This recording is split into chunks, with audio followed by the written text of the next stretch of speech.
Welcome to the Dojo Talk Podcast. Please remove them shoes before entry. Sam Master is here, and you still have not taken off your shoes.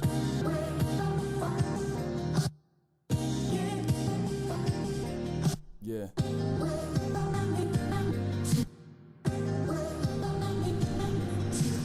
Living every day to define man's mission. Looking to the sky for divine transmission. Deaf man's vision makes the blind man listen. Eyes on the prize, this is blind ambition. Thank you. Yo, what up, world?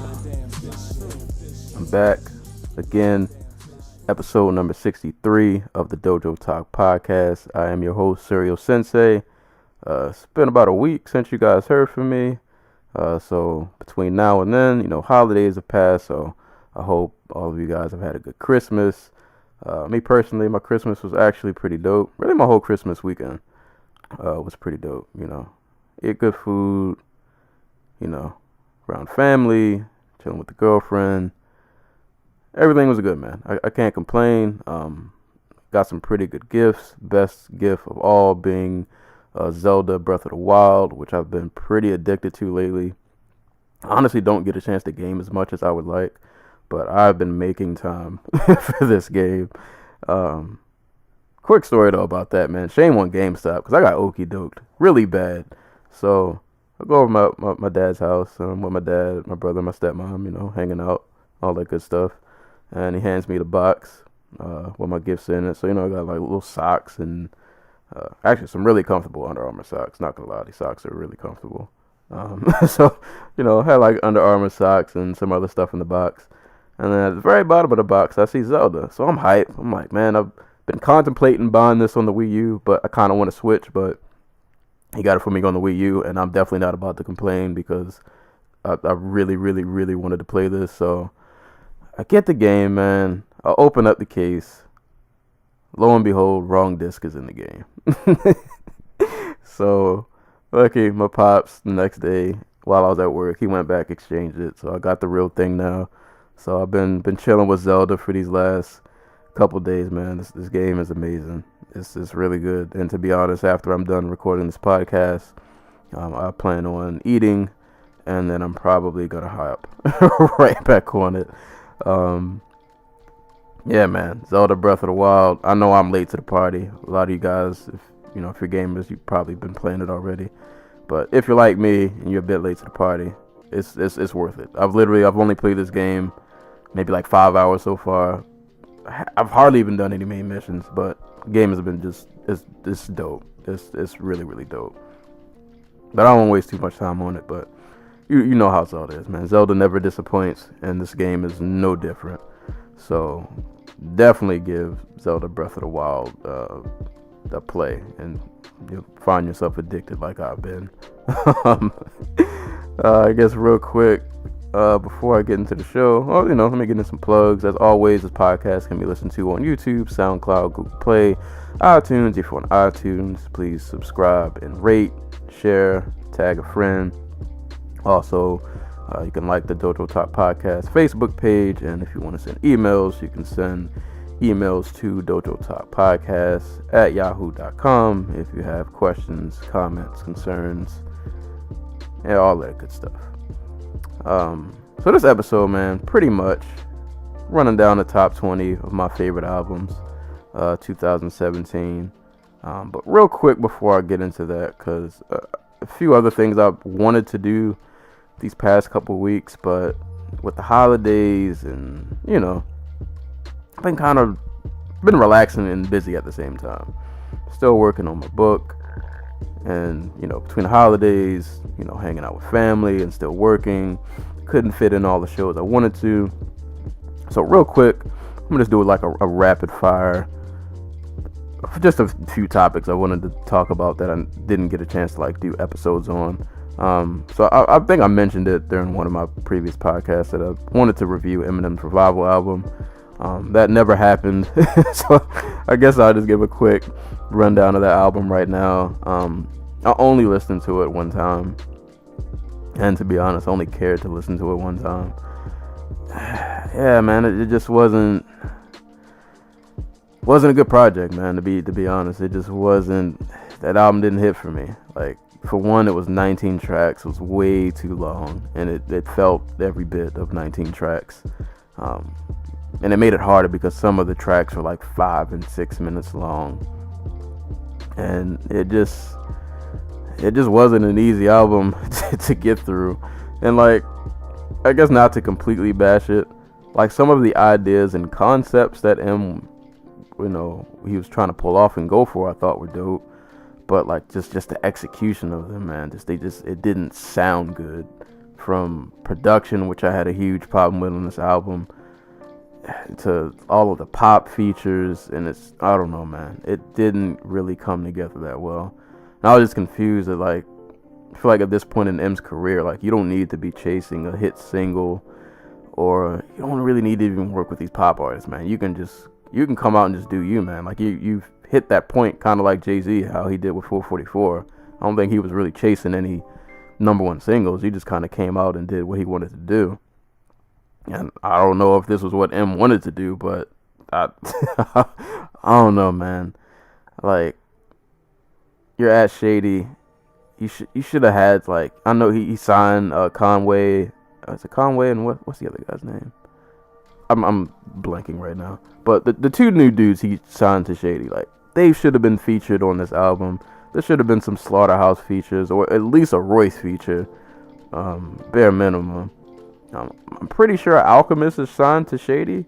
You know, he could have got some Alchemist beats. I don't know, man. Like, this album just didn't. It just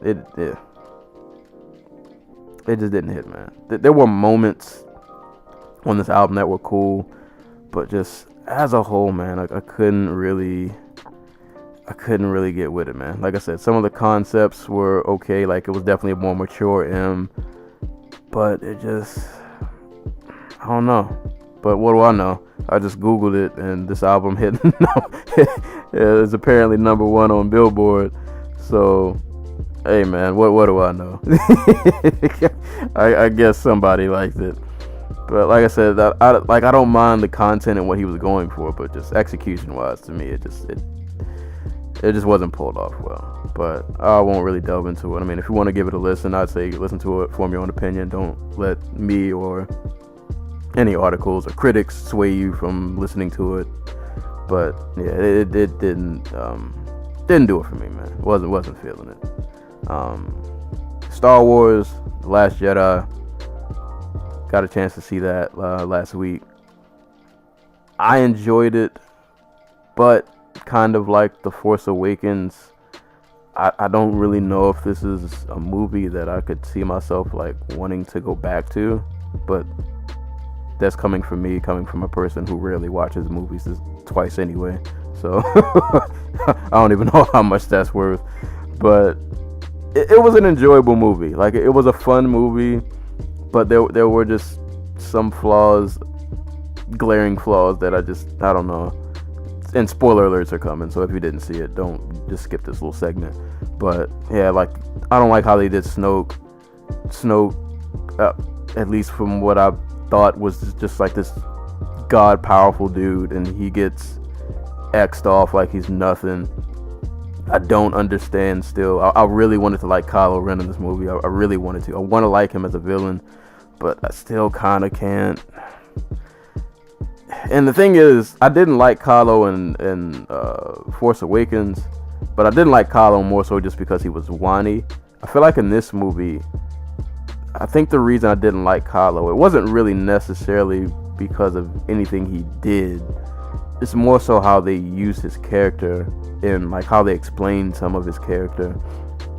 Like the scene where they finally show, like Luke tried to kill Kylo because he knew how powerful he was, and he saw all this evil potential, quote unquote. But it's like they make him out to be like this guy who could be, ungodly powerful. But I don't see that power. Like, you don't show that to me. So why should I believe that? Why should I believe this guy has so much potential to be like the scariest dude in the universe when he's struggling to beat he's struggling to beat these regular soldiers that he and Rey fought, and he's over here 1 second of getting choked out and Rey has to save him. Like, I don't know, man. And then Rey got super strong with the Force, and she only trained for like 3 days. I don't know.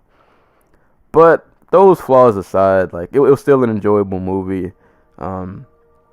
I did like Luke kind of trolling Rey, and how we got this whole 2-year build up of like she hands him the lightsaber, and then he just kind of tosses it away like it's nothing, and he's like not trying to train her, and then he trolled her when he had her sitting on the rock, and like I enjoy that. I like old angry Luke.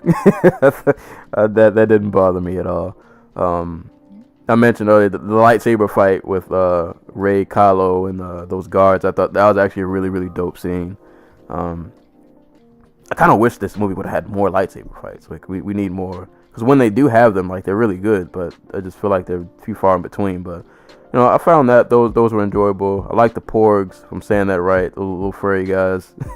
I know a lot of people complained about the comedy, and I did too a bit. Like it felt sometimes a bit too much. But the Porgs I thought were hilarious, so those got genuine laughs out of me. So I don't know, like I didn't hate the movie. It was an enjoyable watch. Like I don't regret spending my money. It was an enjoyable watch. I'm still glad that I went to see it. And to be honest, I don't know. I know I just said I might not go back to it, but like if I had the opportunity, I would watch this again, because I think a second watch I probably would find it more enjoyable than the first. I don't know. Like at this point, I think I just see Star Wars movies because they're Star Wars, and I'm not like a super duper Star Wars fan. Like I know people can quote every line, every movie. I can't do that, but like I just kind of see Star Wars movies because they're Star Wars movies, and I watched them as a kid, so I just kind of stick with them. But they're definitely going in a different direction. These don't feel like the old, vintage Star Wars movies that we grew up with, which could be a good thing. I mean, it's 2017. Things don't stay the same forever, so I get it. You gotta switch it up, make it fresh somehow. And also, I feel like they're probably, I ain't gonna say they're not worried about the old fans, but I think they're definitely trying to reel in new fans who maybe wouldn't have grown up with the movie, and this might be like their first exposure to it.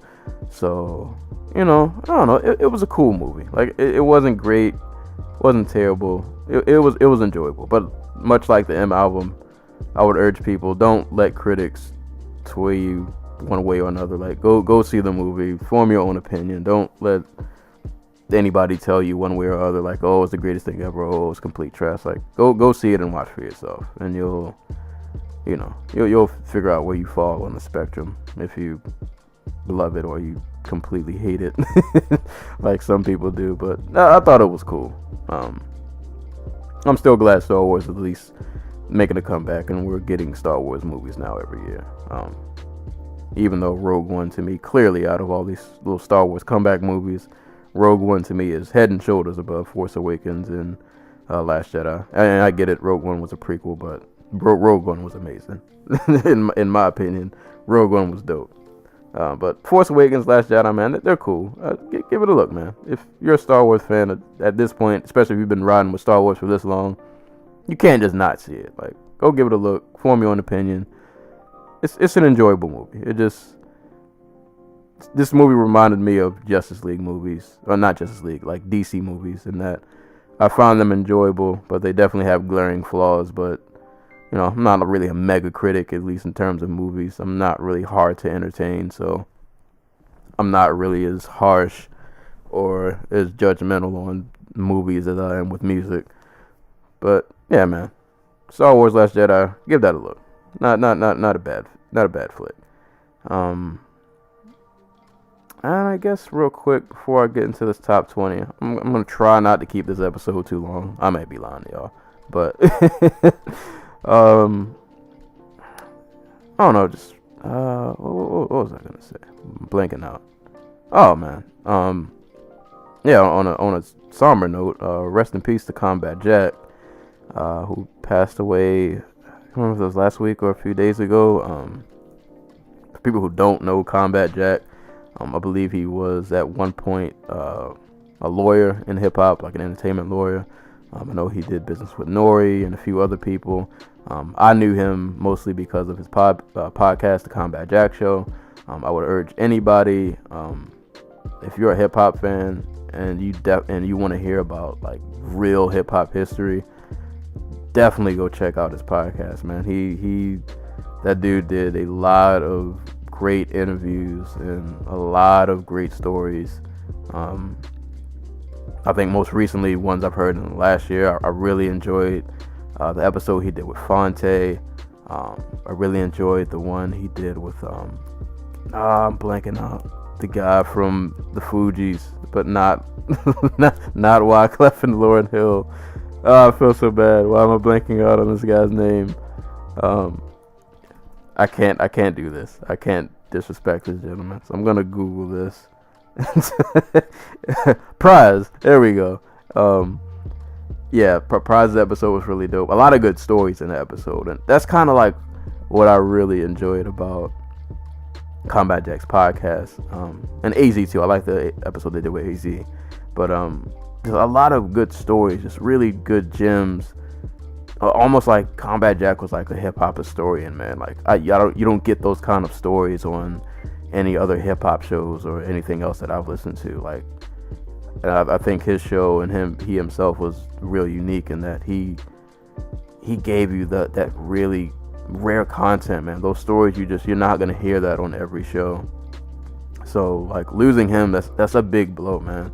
You know, that's a wealth of knowledge that just left us, and you know, it's sad, man. It's really, really unfortunate, but I think he left behind some great work.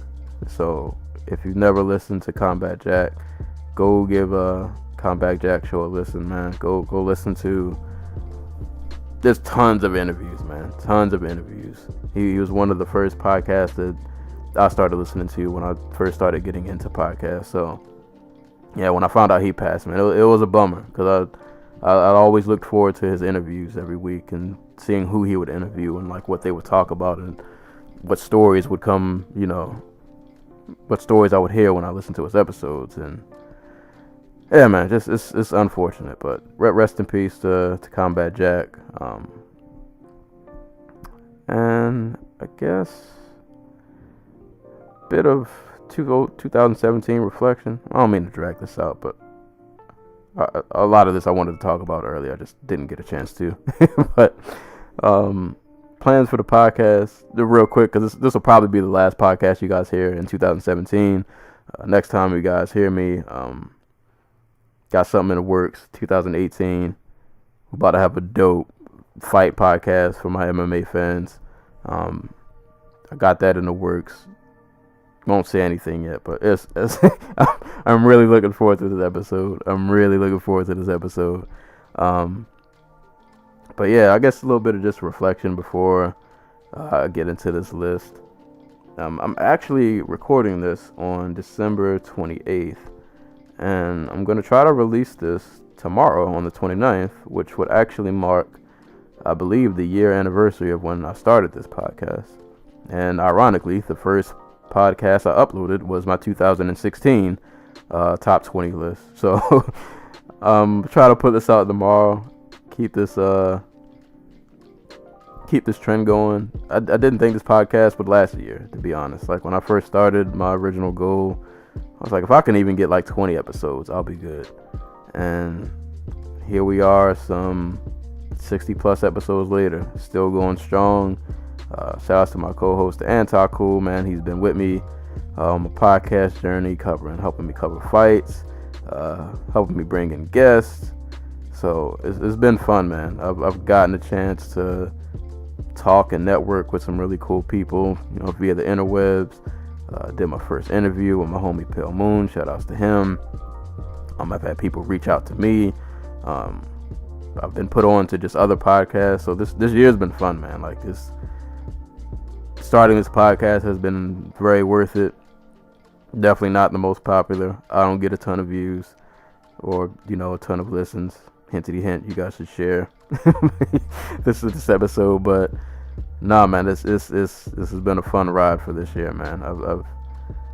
I've definitely made strides. Like there were points earlier in the year when I was doing this podcast and I was just so focused on the numbers, and I was like, man, nobody's really listening. Should I even keep doing this? But I stuck it out, man. I feel like it's been worth it. I've gotten a chance to network with people who otherwise I might not have been able to network with had I not started this. And, you know, I've been put on to other good podcasts. Just trying to get more involved in the podcast community out there that I didn't know was so big. So, yeah, man, anybody out there, if you thinking of starting a podcast and you want to do it, hey, man, just go for it. Just go for it. Yeah, man, 2018 for this podcast. I got some plans. I hope I can get them into action. I want to start using my WordPress more. I'm thinking of using that as kind of a hub, almost like a website for all of my content. Well, not all of my content, but just additional content on top of the podcast. So I definitely want to utilize WordPress more. I feel like that's a tool that can help me reach a larger audience. I just need to put in the time to you know, put in the time, get it the way I want it, and be able to reach a wider base people of listeners to tune in. I think I should be able to do a lot more reviews in 2018. I told you guys before, I'm a dinosaur, but I finally joined Spotify, and I've been listening to a lot of music lately. So hopefully there should be a lot more reviews in 2018. Definitely want to get more guests on the show, maybe do some more interviews. Just got to keep growing, man. Keep growing, keep expanding. And by this time next year, my book should be out, so I should have an episode about that. My book better be out by this time next year. That's definitely like top of my priority list. And I got some plans for that too. I can't say anything yet because I'm not finished editing it, but I've been secretly in the lab, you know, cooking up ideas and things of that sort. So, yeah, man, if you've been rocking with me for this long, for the little bit of listens I do get, I appreciate it. And, yeah, man, just keep rocking with me. There'll definitely always be more content coming. Like I said, this will be the last podcast of 2017, but 2018, man, we'll be right back at it. Pretty much like I never left. So, episodes will keep coming. Content will keep coming. Just keep rocking with your boy. Just keep rocking with me. But that's enough of me rambling. Let's get into this list. So before I start, this disclaimer. This is my top 20 list. Actually, you know what? Let me rephrase that. This is my favorite 20 albums of the year. Not necessarily top. Meaning, these aren't ranked necessarily by what was quote-unquote the best album, like what album was put together the best, or had the best production, or had the best lyrics, and number one hit, blah, blah, blah, blah, blah, blah, blah, blah, yada, yada. This is, for me, personally, the 20 albums that I just enjoyed the most, and that I found myself going back to. Some of these albums, actually, there's a good bulk of these albums that I did not review, which will make this interesting. I'll probably go a little bit more into detail. A lot of these albums snuck in like the month of December. Some of them came out earlier in the year. It just took me a while to get around to listening to them because there was a lot of content that came out this year, so I wasn't able to get around to listen to everything I wanted to. But so basically, like I said, this list for me is 90% based on like replay value, like just what albums did I listen to and like that I just found myself going back to. So that's pretty much what my top 20 is, at least like my criteria. But before I get into the list, a few honorable mentions. Some of these albums I didn't listen to, but I just want to throw them out there. Some of these I did listen to, but they might have been like just outside of my top 20, but I want to give them shout outs. So we'll start with Jay-Z's 444. Probably said it on this podcast maybe at least once or twice. I'm not a huge Jay-Z fan, to be honest. His music, I kind of treat Jay-Z almost like I feel about Kobe in basketball. I can acknowledge the greatness, but like I just wasn't like a fan. And it's no hate, like I don't think he's garbage or anything, but just wasn't like, I'm just not like a huge fan. His music doesn't do a ton for me. But 444 was a pretty dope album. I think it's dope that at his age he can still put out that high quality of a project, and I think that's to be commended. So I at least wanted to give that album a mention. Devin the Dude, Acoustic Levitation. That was almost in my top 20, man. but you got beat out Devin. But shout outs to Devin the Dude, man. He's been holding it down. Texas underground forever, man. Rap a lot, legend.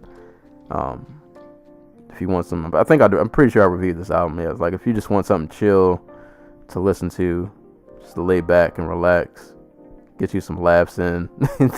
Definitely give Devin a listen, man. Devin's always good for a solid project. So shout out to Devin the Dude, Acoustic Levitation, Hammock with Mysterium. I believe I mentioned at least one Hammock project on this podcast at one point.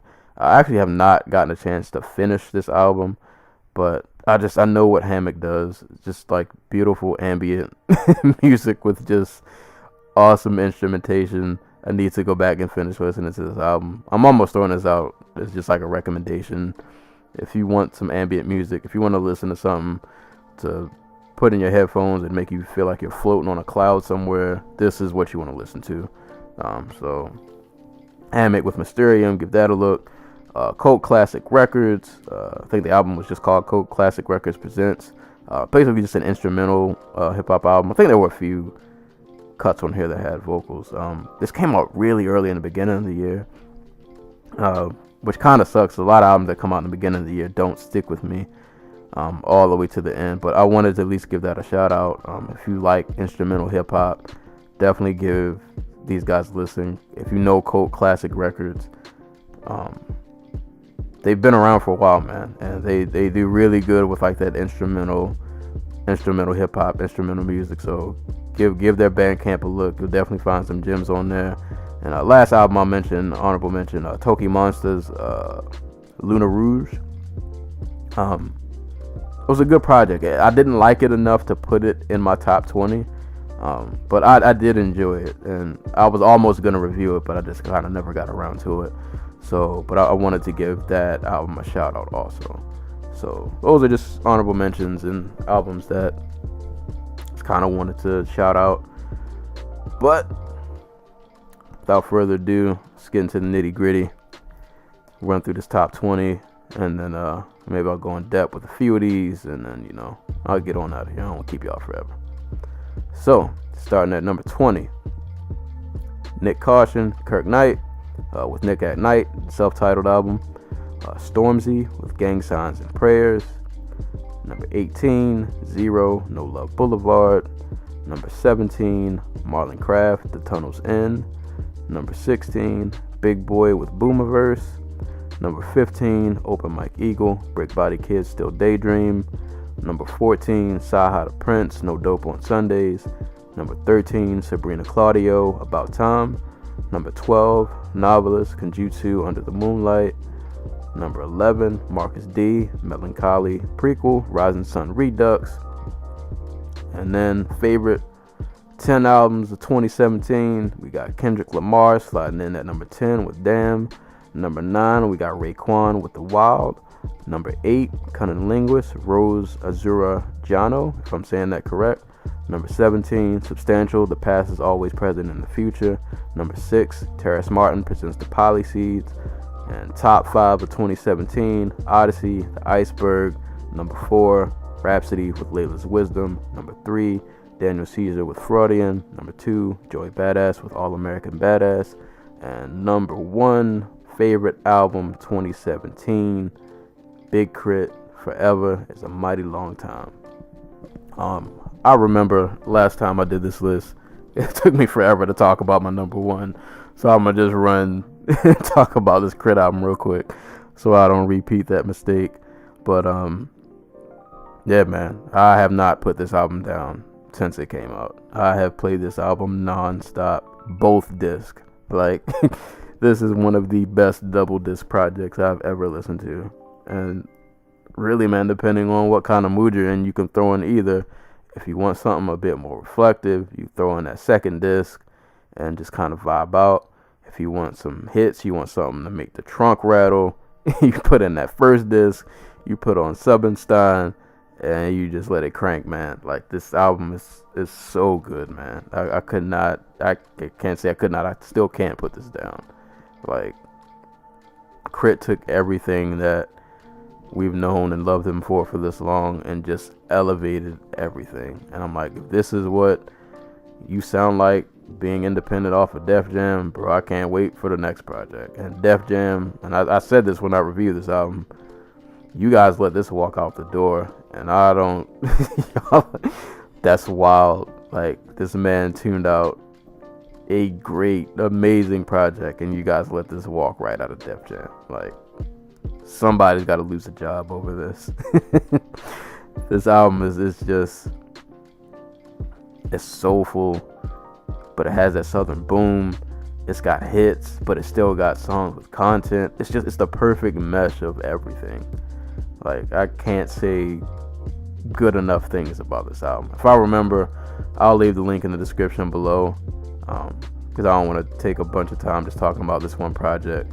But man, bro, this album was just so dope, man. It's just so dope. Just, yeah. I'll try to leave my link in the description. I could ramble on about that album, but got 20 more to talk about. I might not talk about all of them, but I don't want to keep you guys here forever.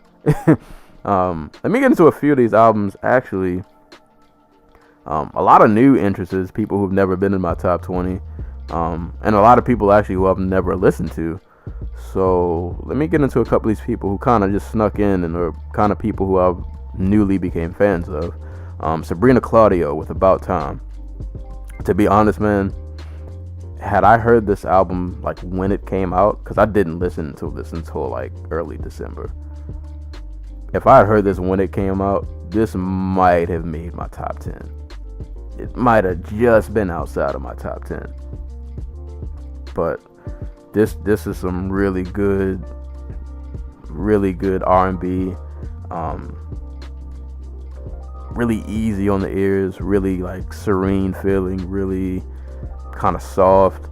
But man, it's some dope. It's that album's fire. Like, and I had heard of Sabrina Claudio through the Runaway Jukebox podcast. Rest in peace to that podcast. It is no longer with us since that podcast has ended. But yeah, I had found out about her through them, and I went to I listened, I think, to Confidently Lost, not the whole project, but I think just that song. And even though it was a dope song, but like I never went to like listen to any of her projects. And then I don't remember how I got to even listening to this project. I think it was just because I had seen so many people post about it. Kind of the same with the Daniel Caesar album, where I heard so many people post about it. I was like, man, let me just give this a listen, see what the hype is about. And yeah, this joint was just this joint was fire, man. Real quick, just some really the whole it's no bad songs on this whole album, but favorite track, man, Stand Still that's the joint. Belong to You, the original and the remix with Black. I love the remix with Black. That joint is fire. Natural, Wanna Know, and then I like how the first half of the album is real soft. It gets a little bit bouncier on some tracks towards the end, but yeah, man, this is just a really great R&B album, man. If you haven't listened to Sabrina, definitely give this album a look, man. This joint, like I said, if I would have listened to this when it originally came out and not so late and later in the year, this probably would have made my top 10 had I had more time to sit with it. And that was the only reason why I couldn't justify putting it higher on my list, because I didn't have the time to sit with it as much as I did some of these other projects. But yeah, man, she's definitely made a fan out of me. So shout out to Sabrina. Give that album a listen if you haven't. My number 20 album, Nyck at Night, self-titled album. I've been meaning to go and listen to Nyck Caution for a while. So I finally gave this EP a listen. Nyck Caution and Kirk Knight, if you don't know, members of Pro Era, Joey Badass's group. And this is a really dope EP. It's really short, but it's straight to the point. I think it's only about 7 tracks. These two dudes, I think, play very well off of each other. I like how hungry this EP sounded. Like there were certain tracks on here, like what's that one track? The Perfect Murder, which is actually just Nyck Caution by himself. But that joint, it's just this. It really is this Beast Coast music, man. I love like how just aggressive his flow was on that song. But yeah, this joint, man. And like I said, the only song on this project that I didn't really care for was Dial Up. But Off the Wall, dope. No One Seems to Care. I love that vocal sample on there. All Night. I just mentioned Perfect Murder with the Nyck Caution solo track. I like Headlights, this Kirk Knight solo track on here. I kind of like how their solo tracks have completely different vibes, because Nyck Caution's track was just like a mad aggressive. Headlights is definitely more on the slower side, I would guess. The Audiopium track with Steez and Joey Badass, really get the whole crew on that one, so that was dope to hear. If I'm correct, there was a moment in the song. Yeah, I think Steez. Yeah. That was a really good touch on this album. I almost wish they would have ended it. Well, I mean, I kind of like the closing track too. But I love how the end of the Audiopium track ends with like this Capital Steez kind of like freestyle. And I think when his part comes in, like the beat had already cut off. And it's kind of just this audio of him just kind of like rapping a verse. And yeah, man, I feel like that would have been a great way to end the project. But either way, man, Audiopium, that joint is dope. Really, like I said, aside from the track Dial Up, I don't really have any complaints on any of these songs on this album, or EP, I should say, because it's only 8 tracks. But yeah, shout outs to Kirk Knight and Nyck Caution, Nyck at Night. These two dudes definitely play well off of each other. Both of them good MCs. Kirk Knight did great on the production. He produced the entire project. So yeah, man, that's a really Pro Era is just a really talented collective. And this slid in right at my top 20. I didn't listen to this album until later in the year, but I found myself going back to it when I did listen to it.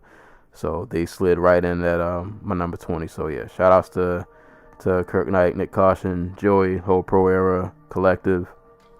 Yeah, Nyck at Night, give that EP a listen. Real short, real easy, real quick to get through.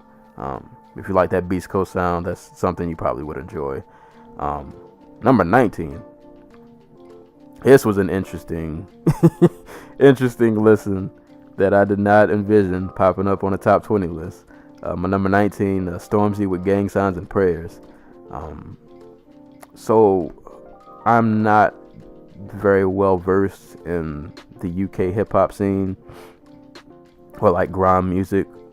I think about as far as I got into grime was Dizzy Rascal.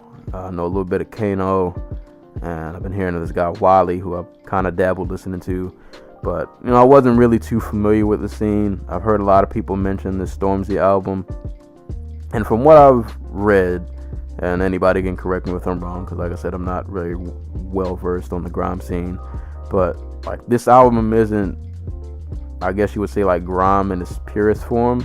Like it has elements of grime, but it's not like a quote unquote grime album, which I kind of get. And the grime projects I have dabbled and listened to, I guess I can understand that. A lot of what I hear of grime is really upbeat. The beats tend to be like high BPM, high tempo, lots of rapid fire flow, and you do get that with some tracks on here, but not the entire project is like that. But this was just an interesting listen, because I haven't really dived deep into the UK hip hop scene, so I wasn't sure what I was gonna get when I put this on. But I actually ended up enjoying this quite a bit. Even the accent didn't really.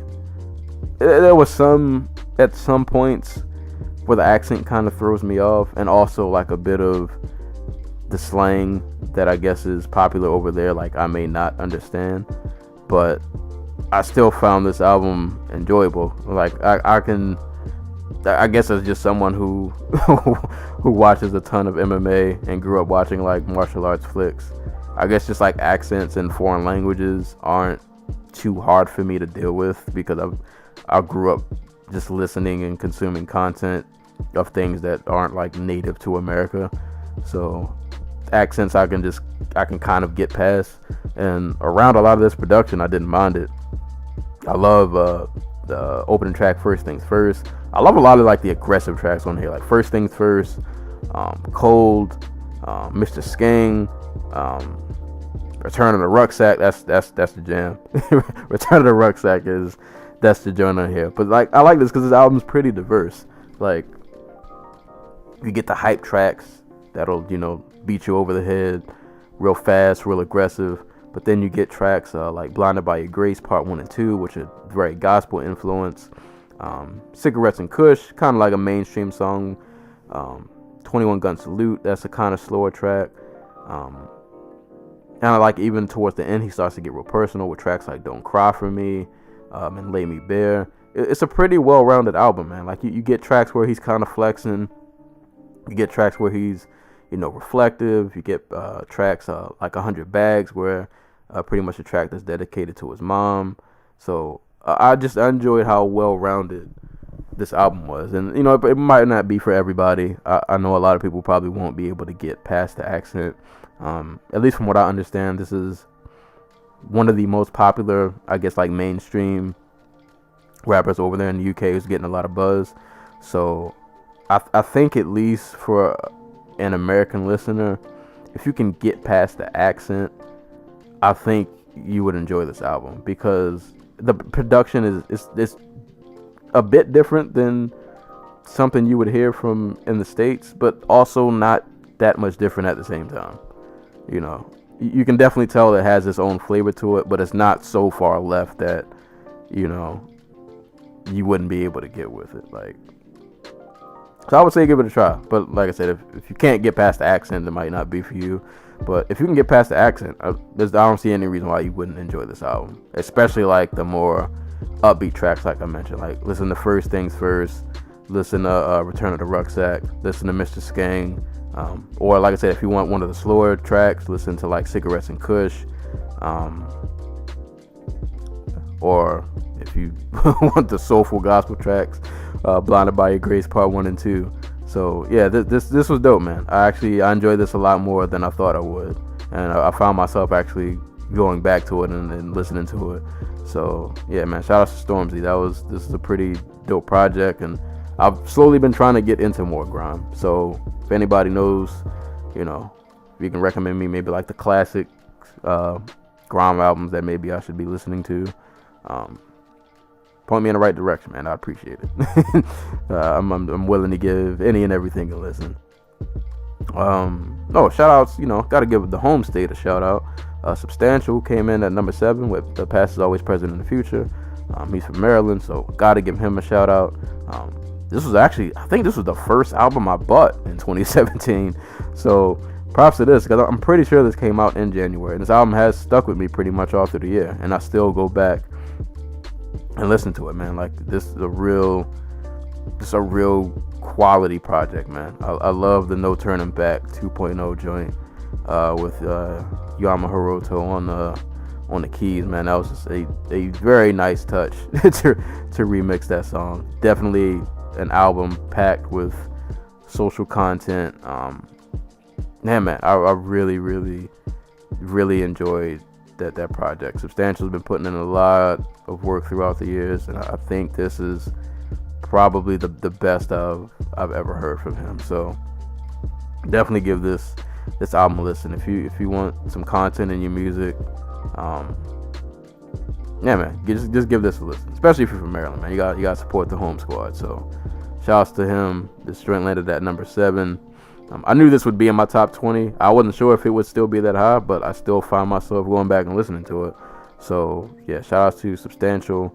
I saw how the Prynce is No Dope on Sundays. When I reviewed this, I said I wasn't sure if this was gonna make it in my top 20, and I gotta say this album has grown a lot more on me since when I reviewed it. I know when I initially reviewed this project, I had said that I wasn't sure. Well, not that I wasn't sure, but like something didn't like hit me or like his mixtapes did. And while this album still doesn't like grab me, I guess I just kind of just accepted it for what it was and not tried to make it what I wanted it to be. And I guess in that way I ended up enjoying it a lot more.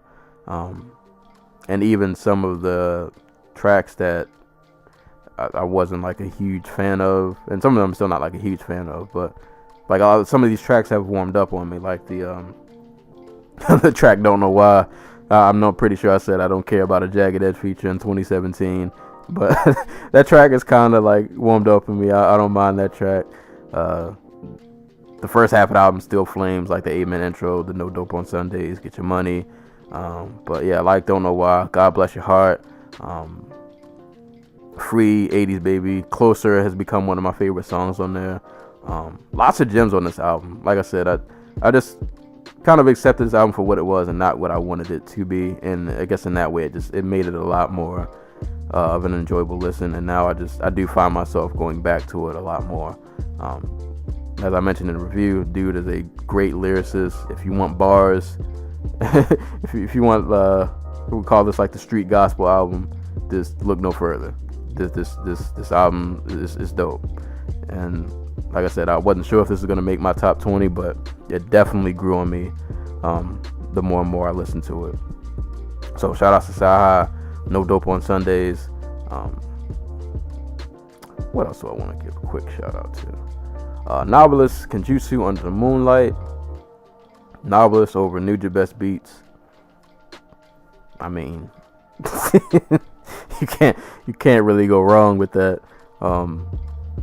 As I mentioned in the review of this, like one of his most personal projects to date, and I enjoyed that a lot about this project, where he wasn't, just rapping to just be rapping. He was rapping with a purpose.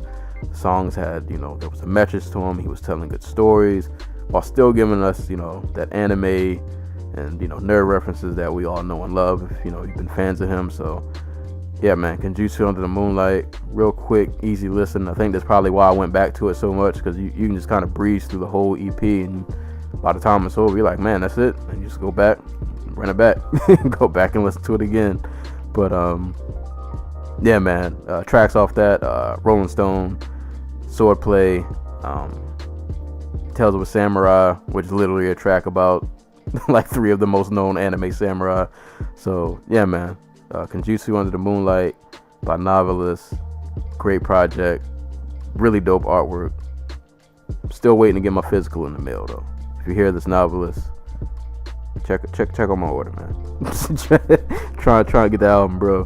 But nah, man, shout out to Noveliss, shout out to Clear Soul Forces, really good project. Kind of sticking with that anime-ish theme. Maybe not quite anime theme, but Marcus D, Melancholy Prequel, Rising Sun Redux, it came in at number 11. The only instrumental project that made my top 20. This joint, man, Marcus D is another one of them dudes who just, at least lately, he's hit everything out the park. Like, I really enjoy his instrumental projects, like that real jazzy hip hop kind of feel to it. Definitely just a lot of tracks I can just put on and just kind of just sit back and just let it ride, man. Just let it chill. Like this is what I like to listen to when I write. And normally I don't like noise at all when I write, but I can put this on and like it doesn't bother me. I can just listen to this and let it ride out. He probably hates this too, and I hate to do this to him. But literally, like, if you like Nuja Best and you were a fan of Nuja Best, there's no reason why you won't like Marcus D. And not to say that, like, he's biting, because his style is definitely, different. I mean, you can hear the influence, but it's not like he's biting or anything. He definitely has his own flair, his own style.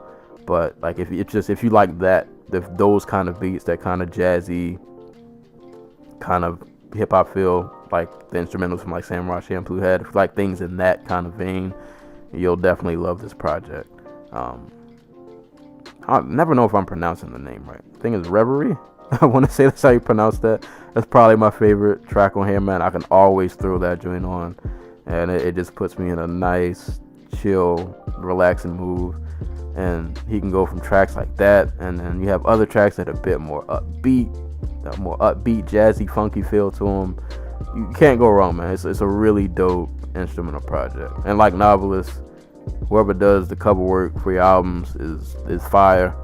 Like, the cover work for all of his albums are always dope. So yeah, shout outs to Marcus D, man. And I can't wait for Retro 2. Retro 1 still gets play. I still throw on that Gal theme because America. like, yeah, man. Give Marcus D some looks. And if you're a video game fan and you want to hear some of your favorite video game instrumentals get flipped into something dope, listen to the first Retro project. And I'm pretty sure Retro 2 is coming out sometime 2018. So give that a look. I think he has a single out for that. Already, so yeah, give Retro 2 a look, man. And like I said, shout out to Marcus D. That project was Melancholy, Prequel, Rising Sun, Redux. Who else I want to shout out? Rhapsody, man. Layla's Wisdom. At one point, this joint was almost number one, man. Rhapsody just bodied this project, man. This album was it was so good from start to finish, man. This joint.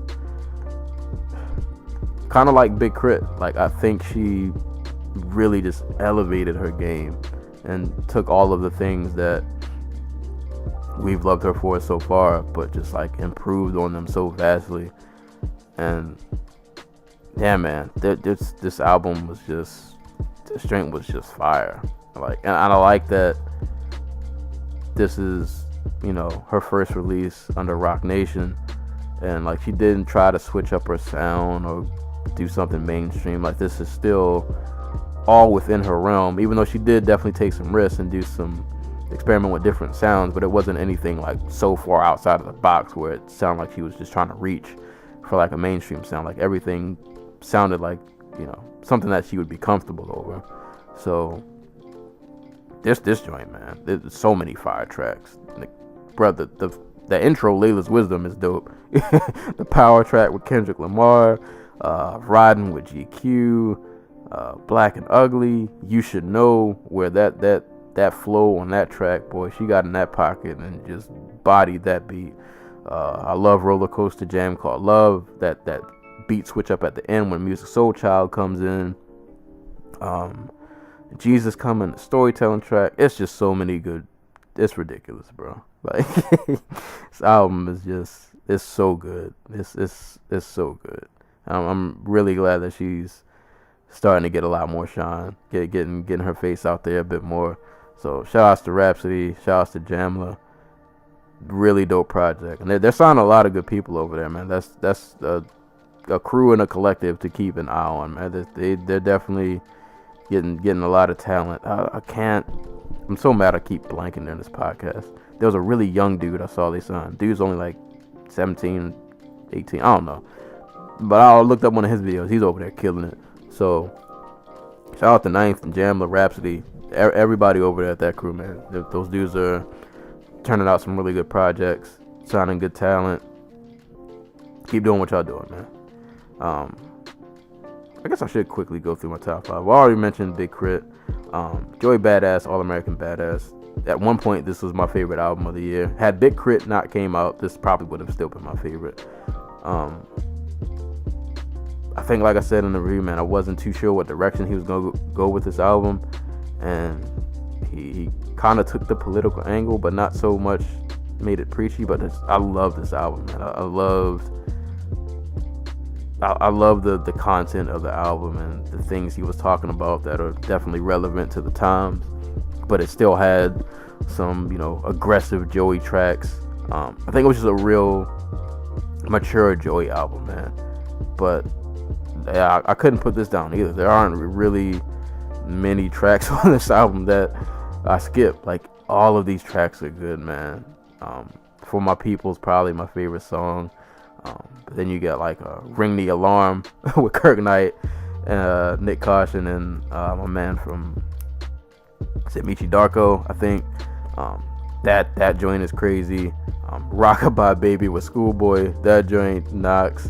Then you got The one joint with Static Selector, who produced in Styles P. I can't remember the name of the song at the moment, but yeah, this album was on repeat. Like, and I still listen to this. Like, I've always bumped this, either going to work or coming from work. This album finds its way in the rotation. So shout out to Joy, man. Like I said, real mature album, really content driven.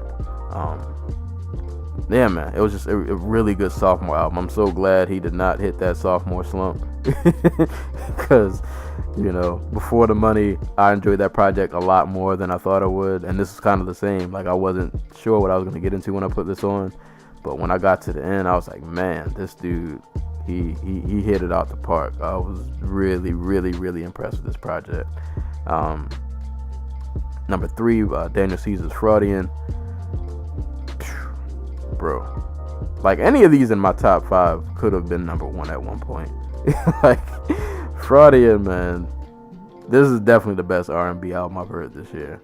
This joint just hits you right in the soul. Like, it's just right in the soul, man. It's if you don't feel something when you listen to this, something's wrong with you. Something is wrong with you, and you should go get help. Like, best part, man, We Find Love, Hold Me Down, every song, bro. Like, there's no bad song on this entire project. Amazing R&B. That's really all I can say. Number 5, Odyssey's Iceberg. Odyssey is probably the most consistent artist I've listened to in like the last 5 to like 7 years. He's never put out anything I don't like, and this is no exception. Like, great production, great content.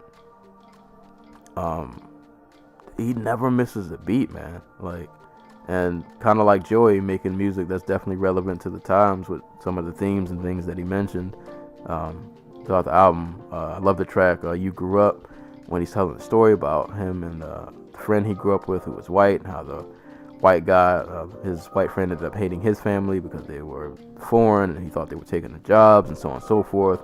That concept was dope. I love the track Waiting Outside is still my favorite song on that album. A really good song for anybody who like lives inside of their head. You'll definitely relate to that song, man. That joint is amazing. Like, another album where like he didn't really have any missteps. There are very few songs on that album that I would skip, and I think I mentioned this in the review also. If you got kids and you want them, you want to put on some hip hop, but you don't want to worry about them picking up on 1,000 curse words, you can throw this on, because dude doesn't cuss in the entire album. But it's really just dope music, man. Like, it's really just high quality music. This dude never misses a beat. And since I had Spotify, I've actually been going back and listening to some of his older projects. And prior to me going back, People Hear What They See was probably my favorite Odyssey album. But I've been going back a lot and listening to Tangible Dream lately. Bro, that joint, you want to talk about fire. Like, and this was back when Odyssey was he was a bit more raw. He was definitely cussing on that album, but like, yo, that joint, man. Like, this dude, I'll continue to say it, man. He is one of the most talented guys in hip hop who does not get nearly enough credit for his production, his how much better he's gotten as an MC. Just like all around, man, this dude is a phenomenal artist, and I'm pretty sure he's gonna be around for a long time, man. This dude is immensely talented, so definitely give that album a listen. Just outside of my top 5 was Terrace Martin and the Pollyseeds. When this joint first came out, I was thoroughly pleased. Like, this album is really soulful, man. A lot of just Terrace Martin is a genius. Like, this was another album when I put this on. At one point, I was like, yo, this album is way better than what, not that I thought it would be bad at all, but I put this on. I was like, bro, I did not think this album was going to be this. Like, this joint floored me when I listened to it. Lots of fun grooves, mixed with like a lot of sensual slow jams. The people that he works with all compliment him, like Rose Gold. What's the other guy? We got Rose Gold, who does vocals. Chachi, is it Chachi? Who also goes by Problem, who fits very well in on this album. Everything about this album is just... And then the instrumental tracks he got on here, man, like, like Terrace Martin almost is hitting that league of people where I just feel like he can do no wrong. I didn't even name the album. The name of the album was Terrace Martin Presents the Pollyseeds. The album was called Sounds of Crenshaw Volume 1. But this joint right here, man, like, just a real, just nice, jazzy, soulful. It's just like the perfect listen, man. Like, go listen to Intentions if you want like a fun track to bounce to. Go listen to Mama D, Lamert Park if you want just a nice jazz groove. You and Me with Rose Gold, where she lays down some great vocals. Your Space with Wyan Vaughn. I'm probably saying that wrong. Another dope track. Everything. The end track, Don't Trip, with Preston Harris. If you want your little gospel pickup of the day, like this album is great. It's just great. It's just great. I ain't gonna go nothing else to say. This is great.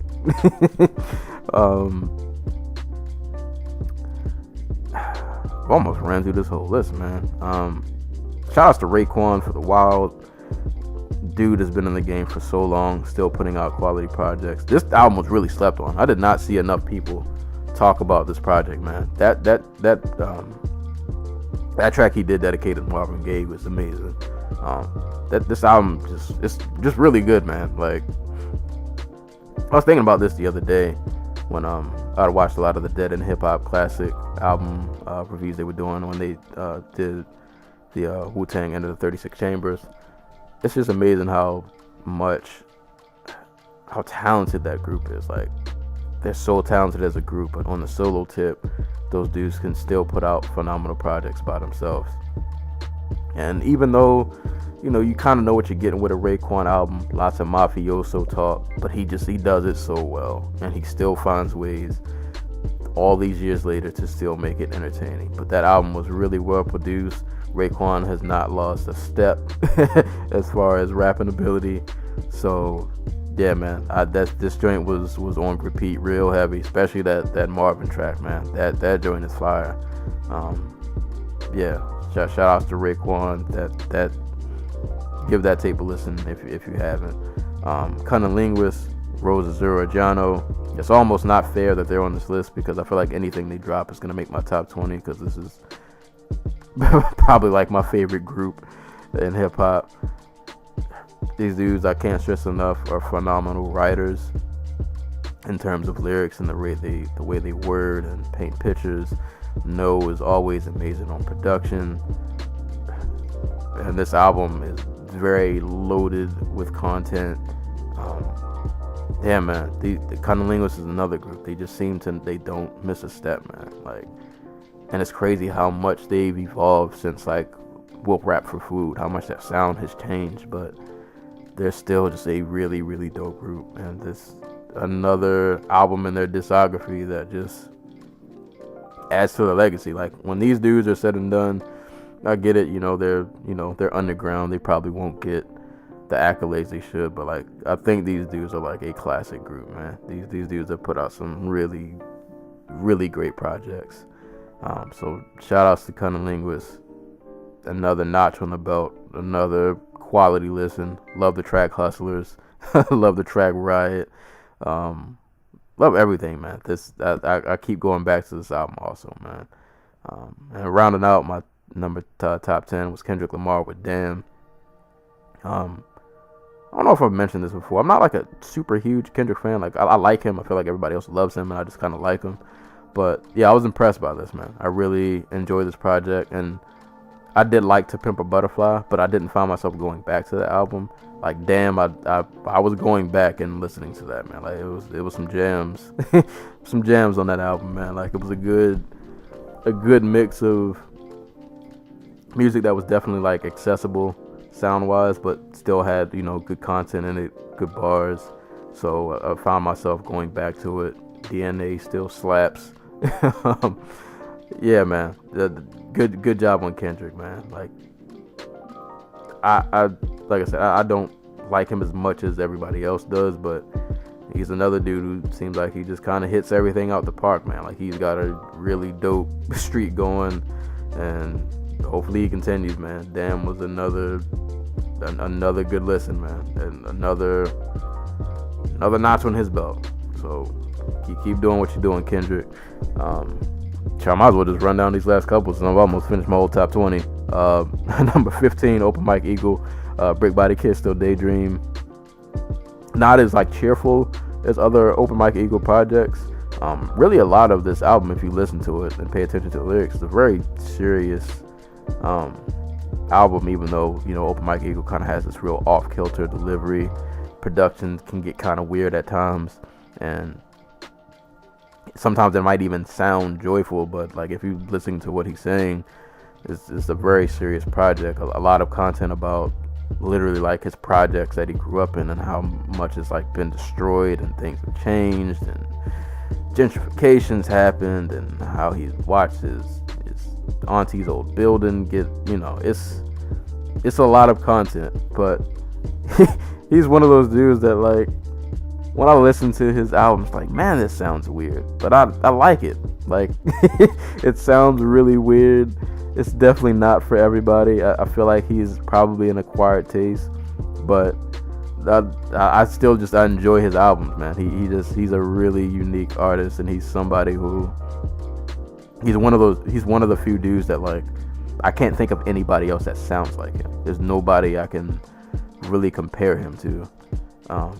So yeah, I've always liked that about him. Since Dark Comedy, I've pretty much been a fan of all of his work since then. So yeah, man. Open Mike Eagle, Brick Body Kid, Still Daydream. Really dope project. Big Boi-Booomiverse. This joint had to grow on me too. When I first heard this, I didn't really like it all that much. The more I listened to it, the more it slapped. And I think I mentioned during the review, not a big fan of what's the guy's name? The dude from Maroon 5, Adam Levine, whatever his name is. But that joint came on, and I ain't gonna lie, that joint was mad catchy, and that joint was mad catchy, and I found myself rocking with it. So I was like, I can't front on this no more. Like, I definitely enjoy this album, and he's another dude, man. Dude's just been around forever and still can put out just quality albums, and I just like that this album just slaps. That's all I wanted from this joint, and that's what I got. Yeah, man, that joint slaps. And the Kill Jill joint, Order of Operations, probably my favorite song on there. But shouts to Big Boi. And last two albums I'll just run through real quick, because I think I pretty much mentioned everything on my top 20. Marlon Craft with The Tunnel's End. I think I've also reviewed this project. Real good, just New York East Coast style hip hop. So if you still like that sound, there's definitely a dude who will give that to you. Also kind of like how he tied in the Tunnel's End theme with the whole, you know, we're all riding on this train going to this destination, and everybody's just kind of doing their own thing, but we kind of could make life easier if we just kind of, you know, got more involved with each other, helped each other out, but everybody's just kind of going off doing their own thing. So I kind of like how that theme played out throughout the project. But shout out to Marlon Craft. He's still, I've been seeing, doing a lot of shows out here making moves. So shout out to him, real talented MC. I'm out of New York. And my number 18, which is the last album that I did not mention, Zero with No Love Boulevard. If you know Zero, you already know what you're about to get. Some street music, some melodic thug street tunes. Like, you know, there's only Ruther Vandross can do. So yeah, man, that album and Devin the Dude were kind of competing to make my list, but Zero kind of edged them out just a little bit. But yeah, man, so I think I pretty much went over everything in my top 20. Let me go back and look. Yeah, I think I give everybody their just due shout out. So yeah, I told you guys I wasn't gonna keep it that long, but it's been about an hour plus. So I didn't even want this podcast to be that long, so I lied. But you know, it is what it is. But real quick, man, before I get out of here, so that's, you know, my top 20. Give all those albums a listen, give them a look.